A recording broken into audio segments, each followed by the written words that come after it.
الحمد لله وكفى وسلام على عباده الذين اصطفى أما بعد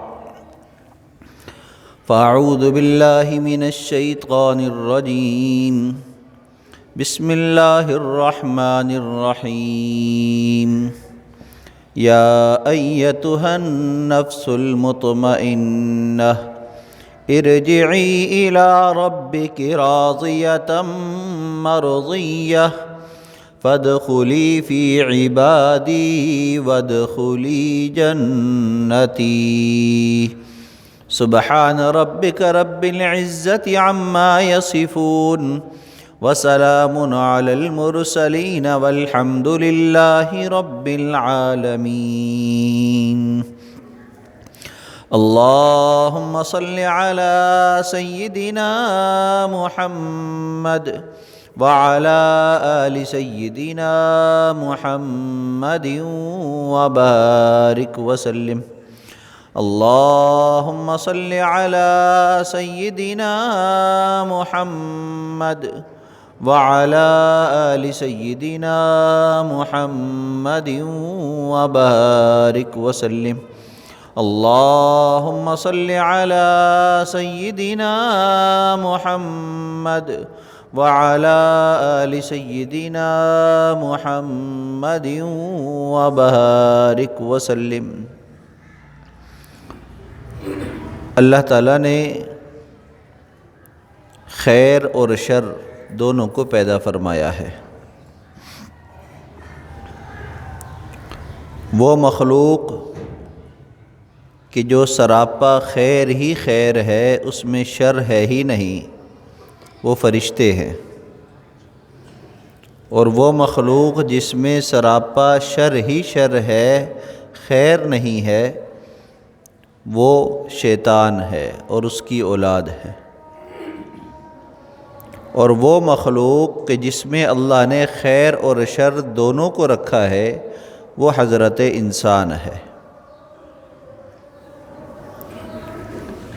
انسان اگر اپنے نفس کو قابو کر لے اور خیر کو غالب کر لے تو فرشتوں سے بھی آگے عبادت میں اور اللہ کے قرب میں آگے نکل جاتا ہے۔ اور اگر انسان اپنے نفس کو بے قابو کر دے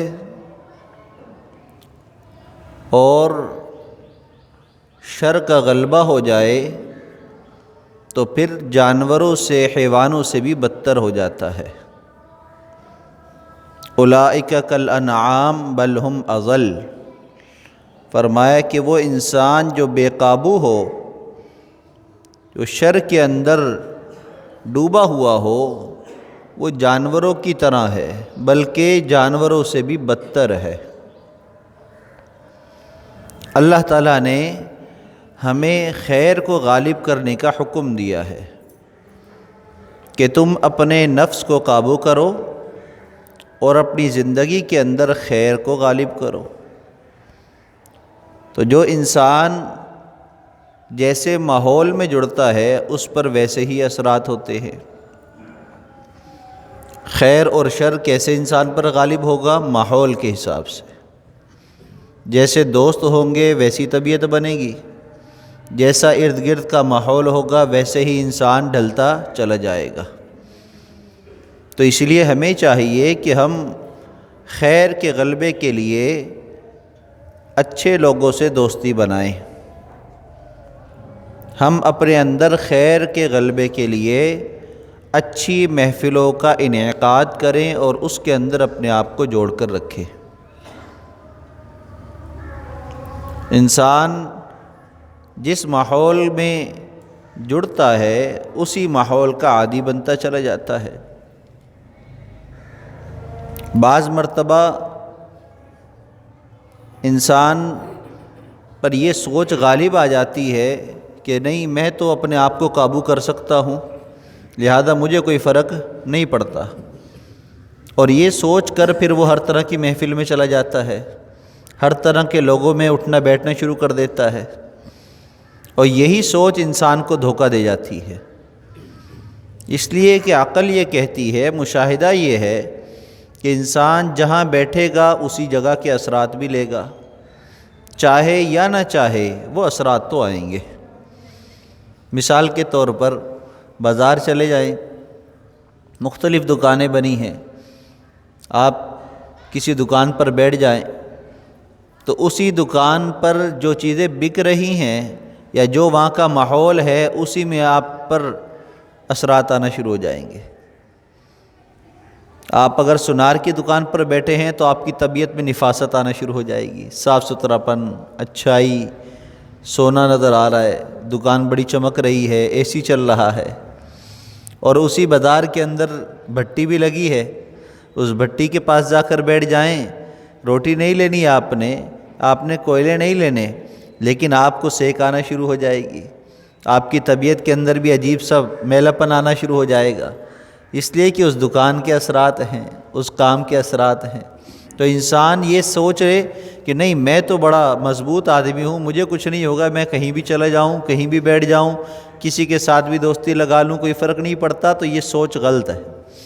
اس غلط سوچ پر ہم جمے نہیں بلکہ ہم صحیح راستے پر آئیں، اور وہ یہ ہے کہ ہم دوستیاں بھی دیکھ کر لگائیں، اپنے ارد گرد ماحول کو بھی ہم دیکھتے رہیں، کہیں ایسا تو نہیں کہ میری وجہ سے نہیں تو کسی اور کی وجہ سے ماحول خراب ہو رہا ہے، تو جیسے ہی ماحول خراب ہوتا ہوا نظر آئے تو اس کو درست کرنے کی فکر کر لیں، تو انشاءاللہ پھر انسان پر خیر غالب آ جائے گی، شر مغلوب ہو جائے گا۔ اللہ تعالیٰ نے انسان کو خیر کی طرف لانے کے لیے نفس کو قابو کرنے کا حکم دیا ہے۔ نفس تین طرح کے ہیں، تین حالتیں ہیں نفس کی۔ ایک حالت کو کہتے ہیں نفس امارہ، اور دوسری حالت ہے نفس لوامہ، اور تیسری حالت ہے نفس مطمئنہ۔ نفس امارہ کیا ہے؟ کہ انسان کی طبیعت گناہوں میں لگ کر ایسی بن جائے کہ اس کا ضمیر مردہ ہو چکا ہو، اور ہر وقت اس کے اندر ایک بڑائی، تکبر، انا، اس کا خول چڑھ چکا ہو۔ اب کسی انسان کا نفس نفس امارہ ہے، اس بات کی پہچان کیسے ہوگی؟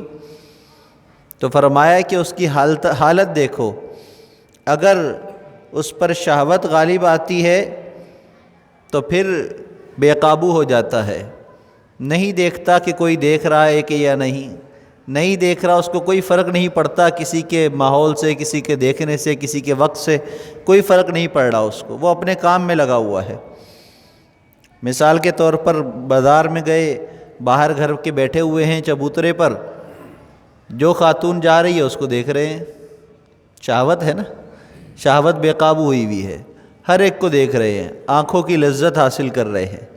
اب شرم نہیں آ رہی کہ کوئی دیکھے گا کیا کہے گا، کوئی شرم ہی نہیں ہے، ہر ایک کو دیکھتے چلے جا رہے ہیں۔ اب اس میں نہ عمر کو دیکھ رہے ہیں اپنی کہ ہماری عمر کیا ہے، ہمارے بال کیسے ہو گئے ہیں، ہماری حالت کیا ہے، کوئی دیکھ کر کیا سوچے گا، یہ نہیں سوچ رہے۔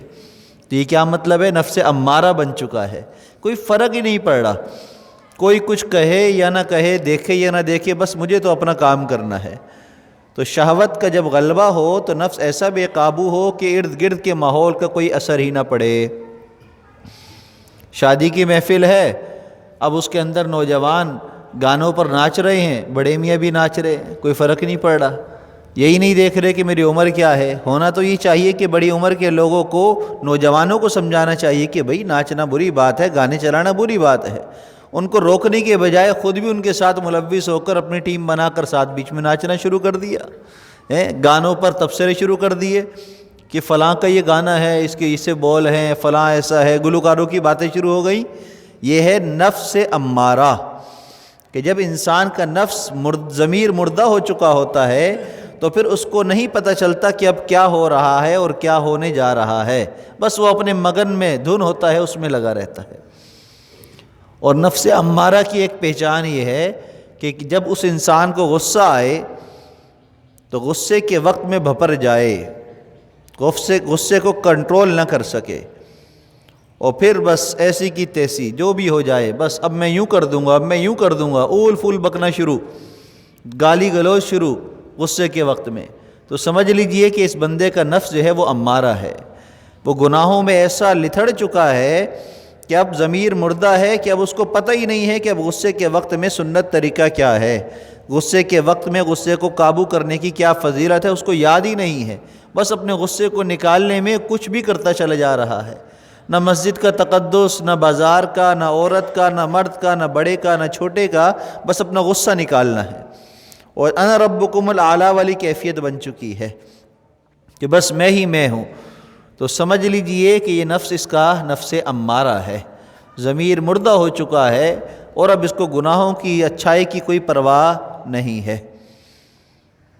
اور اسی طرح فرمایا کہ جس بندے کا نفس امارہ ہو جاتا ہے تو اس کو جب بھوک لگتی ہے تو پھر وہ درندوں کی طرح کھاتا ہے، درندوں کی طرح کھانے کے ساتھ پیش آتا ہے۔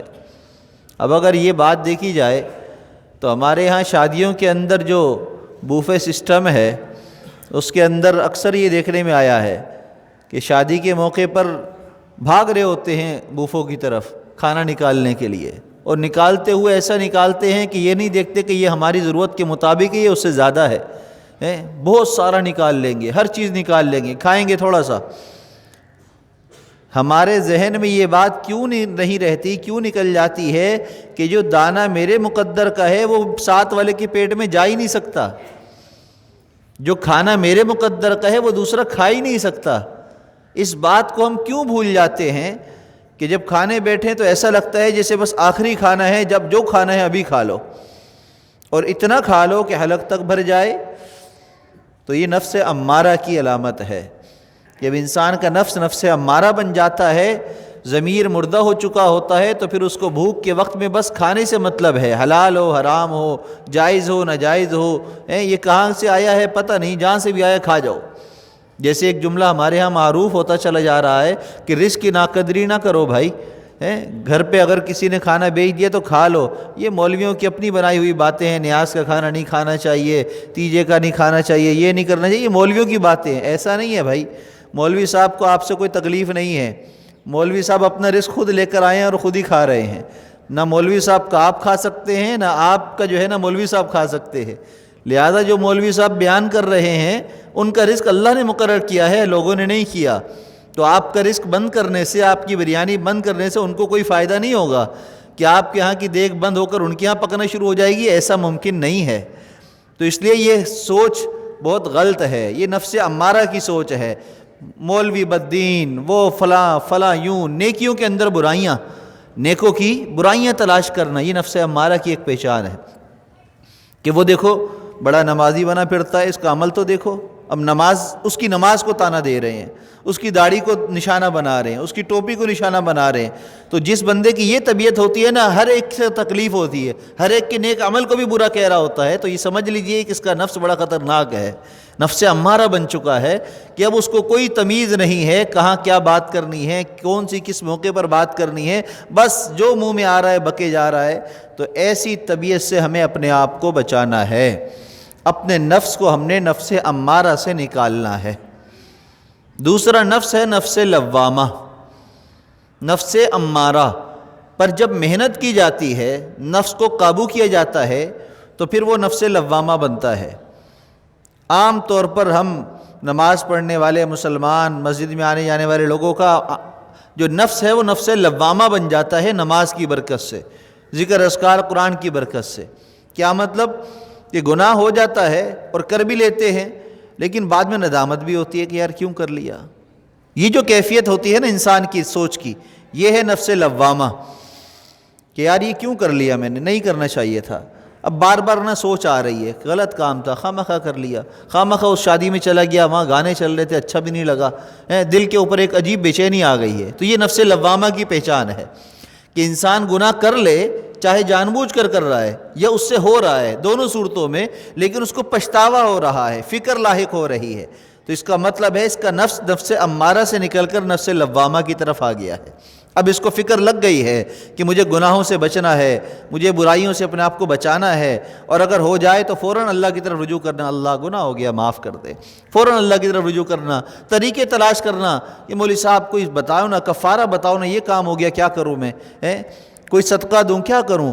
بہت سارے لوگ ایسے آتے ہیں بیچارے پریشان ہوتے ہیں کہ گناہ ہو گیا لیکن بس نیند نہیں آ رہی، اب کوئی حل بتلائیں، کیا کریں اس کا کفارہ کیا ہوگا؟ یہ جو بے چینی لگ جاتی ہے نا انسان کو گناہ ہونے کے بعد، تو یہ ہے نفس لوامہ کی پہچان، کہ انسان اب اللہ کی طرف آنا چاہ رہا ہے، اللہ کی طرف بڑھنا چاہ رہا ہے، اور کوشش کرنا اس نے شروع کر دی ہے۔ تو عام طور پر ہمارے ساتھ یہی ہوتا ہے، ہم پورا سال اپنی مرضی کی زندگی گزار رہے ہوتے ہیں، جمعہ آتا ہے تھوڑی فکر لگتی ہے، کہیں درس میں چلے جائیں تو فکر لگ جاتی ہے، کہیں بیان سن لیں یوٹیوب پہ فیس بک پہ تو فکر لگتی ہے، ہاں یار بات تو صحیح ہے، عمل کرنا چاہیے۔ یہ جو ہمیں سوچ آ رہی ہے نا، یہ ہے نفس لوامہ کی پہچان، کہ انسان کی اچھائی کی طرف سوچ آ رہی ہے، اچھائی کی طرف آنا چاہ رہا ہے، اور جب یہ سوچ آئے تو یہ موقع ہوتا ہے قبولیت کا۔ جب آپ کے دل میں یہ بات آنا شروع ہو جائے نا کہ نہیں بس اب بد نظری نہیں کرنی، اب مجھے جھوٹ نہیں بولنا، کاروبار چلے نہ چلے جھوٹ نہیں بولنا، اب مجھے جو ہے نا بے پردگی کے ساتھ زندگی نہیں گزارنی، اپنے گھر والوں کو ترغیب دینی ہے، پردے کی طرف لے کر آنا ہے، اپنے گھر کے ماحول کو سنت والا بنانا ہے، بس بہت کھا لیا میں نے جانوروں کی طرح کھانا، اب دسترخوان بچھا کر تمیز سے سنت کے مطابق کھاؤں گا، یہ عزم کر لیں۔ تو اب یہ موقع ہے قبولیت کا، کہ اللہ نے آپ کا رجحان اس طرف پیدا کر دیا، جیسے ہی آپ اللہ کی طرف بڑھیں گے اللہ آپ کو یوں پکڑ کر تھام لیں گے۔ بالکل ایسے ہی جیسے ایک چھوٹا بچہ ہوتا ہے، ابھی چلنا اس کو پورا آتا نہیں ہے، لیکن ماں باپ اس کو چلانے کے لیے کیا کرتے ہیں، کھڑا کر دیتے ہیں، اور پھر اس کو دور سے بلاتے ہیں، ایک بالش کے فاصلے سے اس کو اشارہ کرتے ہیں، ٹافی دکھاتے ہیں، اس کو کھلونا دکھاتے ہیں، آ جاؤ، تو وہ فوراً ایک قدم اٹھاتا ہے۔ اب اس کو اٹھانا آتا نہیں ہے، اس کو سکھا رہے ہیں، جیسے ہی قدم اٹھاتا ہے تو ابھی گرنے نہیں پاتا کہ ماں یا باپ اس کو تھام لیتے ہیں، گود میں لے لیتے ہیں، اور خوش ہوتے ہیں کہ واہ واہ بڑا اچھا کیا ہے، تم چل کر آ گئے، تم دوڑ کر آ گئے، واہ میرا بیٹا چل پڑا ہے، خوش ہوتے ہیں۔ بالکل اسی طریقے سے اللہ تعالیٰ اپنے بندوں سے 70 ماؤں سے زیادہ محبت کرتے ہیں۔ جب کوئی اللہ کا بندہ، جب کوئی اللہ کی بندی اس سوچ کے مطابق اپنے آپ کو اللہ کی طرف بڑھانا چاہتے ہیں تو اللہ ان کو آگے بڑھ کر تھام لیتے ہیں، جس کے بارے میں حدیث مبارکہ میں اللہ کے محبوب صلی اللہ علیہ وسلم نے یوں فرمایا کہ جب بندہ مومن، بندہ مومنہ جب اللہ کی طرف چل کر آتے ہیں تو اللہ دوڑ کر آتے ہیں۔ یہی مطلب ہے اس بات کا کہ انسان بڑھنا چاہتا ہے، دعا کرتا ہے، عاجزی دکھاتا ہے، اللہ فوراً اس کو تھام کر راستہ دکھا دیتے ہیں۔ اس کے دل میں آ جاتا ہے، کیا آتا ہے، فلاں مولوی صاحب کے پاس چلے جاؤ، دل میں آ رہا ہوتا ہے۔ تو ایک بندہ آیا میرے پاس، کہنے لگا فلاں موقع پر 1-1.5 سال پہلے آپ سے ایک دفعہ ایک بیان کے موقع پر ملاقات ہوئی تھی، بس میں نے خیال آیا دل میں کہ میرا ایک مسئلہ ہے، میں بڑا پریشان ہو رہا تھا، تو میرے دل میں آ رہا تھا کہ یار میں وہ فلاں مولوی صاحب نے سمن آباد والے ان کے پاس جاؤں۔ پھر وہ آ گیا، کہنے لگا 1 مہینے سے یہ مجھے خیال آ رہا تھا، تو میں نے سوچا یہ خیال اللہ کی طرف سے آ رہا ہے، میرا خود نہیں ہے، میں تو بھول چکا تھا 1 سال پہلے کی ملاقات کو، لیکن اللہ نے میرے دل میں ڈالا تو میں نے سوچا چلو اب آ ہی جاؤں، تو اب بہرحال ملنے آ گیا۔ تو بتانے کا صرف مقصد یہ ہے کہ یہ اللہ کی طرف سے اشارات ملتے ہیں، نیکی کے، نیک لوگوں کی طرف، نیک کاموں کی طرف، تو جیسے ہی یہ اشارہ ملے فوراً اللہ سے مانگے، اللہ تو اس نیکی پر استقامت عطا فرما دے، اس نیکی کو کرنے کی توفیق عطا فرما دے۔ جیسے ہی آپ دعا کے لیے ہاتھ اٹھائیں گے اللہ آپ کو راستہ دکھائیں گے، اب فلاں کے پاس جاؤ، اب فلاں کے پاس جاؤ، راستہ نکلتے نکلتے آپ سیدھے راستے کی طرف پہنچنا شروع ہو جائیں گے۔ تو یہ ہے نفس لوامہ، کہ انسان کا ضمیر بیدار ہو جائے اور پھر جو ہے وہ اللہ کی طرف بڑھنا شروع ہو جائے۔ اب انسان ہے، گناہ ہو جاتا ہے، تو گناہ کراتا کون ہے؟ 2 باتیں قرآن پاک میں 2 دشمن اللہ نے بیان فرمائے ہیں۔ فرمایا کہ انہ عدو مبین، ایک شیطان تمہارا دشمن ہے، دوسرا تمہارا نفس تمہارا دشمن ہے، تمہارا نفس تمہارا دشمن ہے۔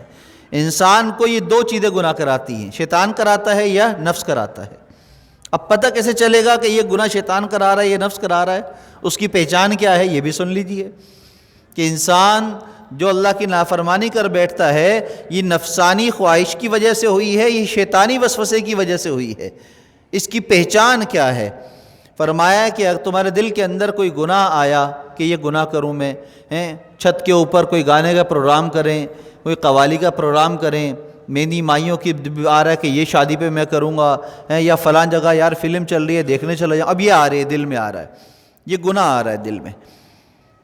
لیکن پھر خیال آیا، نماز پڑھنے آئے، دل میں آیا نہیں یار چھوڑو نہیں کرنا، اس طرف سے دھیان ہٹ گیا، دوسری گناہ کی طرف آ گیا، دوسرے گناہ کی طرف دھیان چلا گیا، چلو یہ کر لیتے ہیں، چلو وہاں سینما میں جا کر فلم نہیں دیکھتی گھر میں دیکھ لیتے ہیں، اچھا گھر میں نہیں دیکھ، چلو یار موبائل پہ کوئی کلپ ہی دیکھ لیتے ہیں، یعنی ڈیوائیڈ ہو رہا ہے، سوچ انسان کی بدل رہی ہے، ایک گناہ سے دوسرے گناہ کی طرف، دوسرے گناہ سے تیسرے گناہ کی طرف، لیکن گناہ کی سوچ ختم نہیں ہو رہی ہے، وہ وسوسہ ختم نہیں ہو رہا، وہ اندر ہی جمع ہوا ہے، لیکن پلٹے جا رہا ہے، کبھی کہیں کبھی کہیں، کبھی گناہ بدل رہا ہے، کبھی کیفیت بدل رہی ہے، تو سمجھ لیجئے کہ یہ شیطانی وسوسہ ہے۔ اس لیے کہ شیطان کا مقصد صرف گناہ کرانا ہوتا ہے، بس یہ نہیں کہ کوئی بھی ہو، کوئی بھی گناہ ہو بس کر لے، گناہ کر لے، بس یہ اس کا مقصد ہوتا ہے۔ تو جب انسان کی سوچ ڈیوائیڈ ہو رہی ہے گناہوں کی طرف، جگہوں کی طرف، چیزوں کی طرف، تو سمجھ لیجیے کہ یہ شیطانی وسوسہ ہے، شیطانی وسوسہ ہے۔ اور نفسانی خواہش، نفسانی وسوسے کی وجہ سے جو گناہ ہوتا ہے نا، وہ اس میں ضد ہوتی ہے، نہیں یہی کرنا ہے بس۔ اب مولوی صاحب نے کہا یہ نہیں کرو تو اب یہی کر کے دکھاؤں گا ان کو، ضد پر آ جانا۔ والد صاحب نے بولا یہ نہیں کرنا، اب یہ کر کے دکھاؤں گا۔ والدہ نے بولا یوں کرو، اب نہیں اب یوں کر کے دکھاؤں گی۔ بچی اکڑ گئی، بچہ اکڑ گیا، ضد پر آ گئے، اب اس کو برا لگ رہا ہے، اب میں یوں کر کے دکھاؤں گا۔ تو ضد، جس گناہ میں ضد آ جاتی ہے تو یہ نفس کا گناہ ہوتا ہے۔ انسان کا نفس ضدی ہے، انسان کا نفس ضدی ہے، وہ اس کو اٹکا دیتا ہے، جما دیتا ہے، ہلنے نہیں دیتا، بولتا ہے اب تو کرنا ہے کچھ بھی ہو جائے۔ دوسرا چاہے جلے مرے کٹے کچھ بھی ہو، ناراض ہو، بڑا ہو چھوٹا ہو، کوئی تمیز نہیں، بس مجھے یہ کام کر کے ہی رہنا ہے۔ کسی انکل نے گلی میں کہہ دیا کہ بیٹا یہاں پر کرکٹ نہ کھیلو، ہماری گاڑی پر آتا ہے، شور ہوتا ہے، وہاں گراؤنڈ میں چلے جاؤ۔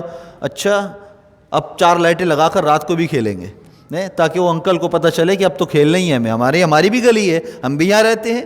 یہ نفس کراتا ہے انسان سے، ضد کراتا ہے، بھائی چلے جاؤ نا، رات سونے کے لیے اللہ نے بنائی ہے، پوری رات گلی کے اندر شور ہو رہا ہے، یہ کون سا کھیل ہو رہا ہے؟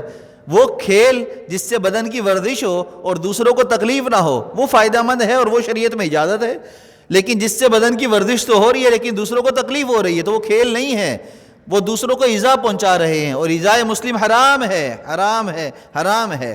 اس بدن کی ورزش سے جو طاقت ملے گی وہ بھی گناہ کے اندر ہی اللہ لگائیں گے، آپ کو نیکی کی توفیق نہیں ملے گی پھر۔ تو اس لیے اپنے آپ کو گناہ سے بچانا یہ بہت ضروری ہے۔ جب انسان نفس لوامہ کی طرف آتا ہے اور پھر وہ بڑھتا ہے توبہ کی طرف اور نیکیاں کرنے لگتا ہے تو پھر اس کا نفس مطمئنہ بن جاتا ہے۔ نفس مطمئنہ کہا جاتا ہے کہ انسان اللہ کی یاد میں ایسا غرق ہو جائے، ایسا لگ جائے کہ ہاتھ کام کاج میں مشغول ہو، دل اللہ کی یاد میں مشغول ہو، ہر وقت زبان پر اللہ ہی اللہ ہو۔ ایک دفعہ ہمارے حضرت جی کو ایک نے کہا کہ حضرت آپ بھی عجیب آدمی ہو، جب بھی ملتے ہو بس اللہ اللہ کی بات ہی کرتے ہو، آپ کو اللہ کے علاوہ کوئی بات نہیں آتی؟ تو حضرت فرماتے میری آنکھ سے آنسو نکل آئے۔ میں نے اس کے ہاتھ جوڑے، بھائی کیا کہا ہے دوبارہ کہنا؟ کہا کہ یہ دوبارہ اس نے بات اپنی کر دی، کہا کہ بس ایک درخواست ہے، قیامت کے دن جب اللہ کے سامنے میرا حساب کتاب کا معاملہ ہو نا تو یہی جملہ کہہ دینا اللہ کو، اللہ آپ کے نام کے علاوہ اس بندے کو کوئی کام ہی نہیں تھا، بس میرا کام بن جائے گا اگر اللہ کے آگے یہ بات پیش ہو گئی کہ مجھے اللہ کے علاوہ کوئی کام ہی نہیں تھا۔ بہت سارے لوگ چڑ جاتے ہیں، بھائی ہر جب دیکھو نماز کا کہتے ہو، جب دیکھو قرآن کا کہتے ہو، چڑھنے کیا ہے؟ ایک بندے کی زبان بھی، بدن کا رواں بھی اللہ اللہ کر رہا ہے تو یہ تو اس کی قبولیت ہے، اللہ کے ہاں آگے بڑھ رہا ہے۔ بعض دفعہ ہم اس ماحول میں چونکہ نہیں ہوتے، ہم نفس امارہ میں چل رہے ہوتے ہیں، نفس لوامہ ہمارا نفس بنا ہوتا ہے تو ہمیں نفس مطمئنہ والے سے چڑ ہوتی ہے، ہمیں اکتاہٹ پیدا ہونا شروع ہو جاتی ہے۔ تو ایسی کوئی برائی کی بات نہیں، اگر کوئی اچھائی کی بات ہے تو اس کو قبول کر لینا چاہیے، اگر عمل نہیں بھی کر رہے تو کم از کم خاموشی سے سن لینا چاہیے، سننے میں بھی کوئی برائی کی بات نہیں ہے، شرط یہ ہے کہ اللہ اللہ کا تذکرہ ہو اور اللہ اللہ ہی کیا جا رہا ہو۔ تو اصل مقصود، اصل منزل ہماری نفس مطمئنہ ہے، نفس مطمئنہ ہے کہ ہم نے اپنے نفس کو نفس مطمئنہ بنانا ہے کہ ہمارے ہاتھ بھی گناہ سے بچ جائیں، ہماری آنکھیں بھی گناہ سے بچ جائیں، ہمارے بدن کے تمام اعضاء گناہوں سے بچ جائیں، اس بات کی طرف ہمیں لے کر آنا ہے۔ اب اس کا طریقہ کیا ہے؟ 3 باتیں ہیں، آخری باتیں سن لیجئے کہ ہمیں نفس مطمئنہ کی طرف آنا کیسے ہے۔ جب ہم کوئی بھی کام کریں تو ہم دیکھیں کہ آیا یہ شریعت کے مطابق ہے یا نہیں، لہذا جو کام کریں سنت کے مطابق کریں۔ کس کے مطابق؟ سنت کے مطابق۔ اب ہم کوئی کاروبار کرتے ہیں، ہم کوئی بھی معاملہ کرتے ہیں، ہم نے شریعت کے اندر دیکھا کہ اس کا کوئی طریقہ، کوئی مثال ہمیں مل نہیں رہی ہے، شریعت کے اندر کوئی اس کا طریقہ مل نہیں رہا ہے، تو دوسرا پوائنٹ، صالحین، گزشتہ زمانوں کے جو نیک لوگ گزرے ہیں ان کی زندگی کے اندر کوئی اس طرح کی واقعات یا کوئی بات ملتی ہے تو وہاں سے لے لیں۔ اگر کسی نیک آدمی نے اس طرح کے کوئی کام کیے ہیں تو لہذا وہ بھی نیکی کے کام ہے، کر لیجئے، صحیح ہے۔ پہلا شریعت میں دیکھیے قرآن حدیث میں کہاں پر کیا حکم ہمیں مل رہا ہے. اگر وہاں پر ہمیں سمجھ نہیں آ رہا، علماء سے بھی پوچھا ہے لیکن نہیں سمجھ میں آئی بات، تو پھر ہم صالحین کا طریقہ دیکھیں، نیک لوگوں کا طریقہ کیا رہا ہے. نبی کریم صلی اللہ علیہ وسلم، صحابہ، تابعین، تبع تابعین، اولیاء اللہ، ان کا طریقہ کیا رہا ہے اس معاملے کے اندر، لہذا ہمیں ویسا معاملہ کر لینا چاہیے. تو اس طرح بھی ہم گناہ سے اپنے آپ کو بچا سکیں گے. ہمیں شریعت میں بھی کوئی طریقہ نظر نہیں آیا، صالحین کا عمل بھی نظر نہیں آیا، تو آخری طریقہ بڑا ہی آسان ہے. اس کام کو کرتے ہوئے یا اس کام کا سوچ کر آپ کے دل پر بوجھ تو نہیں ہے کوئی. اگر بوجھ ہے تو سمجھ لیجئے کہ یہ غلط کام ہے، گناہ کا کام ہے، اللہ کی پسند کا کام نہیں ہے. اگر دل بڑا مطمئن ہے، بوجھ نہیں ہے، یہ ان لوگوں کے لیے ہے جو نمازی ہوں، پرہیزگار ہوں، متقی ہوں، ان کے اوپر بوجھ نہ ہو. آج تو ہر بندے کو کہتا ہے میرے اوپر یہ کام بوجھ نہیں ہے.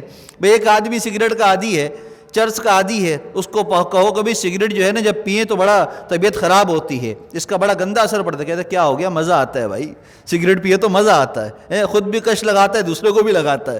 تو یہ میں جو بوجھ کہہ رہا ہوں نا، نفس کا بوجھ، یہ اس پر ہے جو خود نیک ہو، جو اللہ کا ولی ہو، جو عالم ہو، مفتی ہو، نمازی ہو، تہجد گزار ہو، پرہیزگار ہو، گناہوں سے اپنے آپ کو 100% بچانے والا ہو. اس کے نفس پر وہ چیز بوجھ نہیں ہے. تو سمجھ لیجئے کہ وہ کام نیکی کا کام ہے، اللہ کی پسند کا کام ہے، اس کام کو کر لیجئے، ورنہ اپنے آپ کو اس کام سے بچا لیجئے. اللہ ہم سب کو اپنے نفس کو نفس لوامہ سے نفس مطمئنہ کی طرف لانے کی توفیق عطا فرمائے. وآخر دعوانا ان الحمد للہ رب العالمین.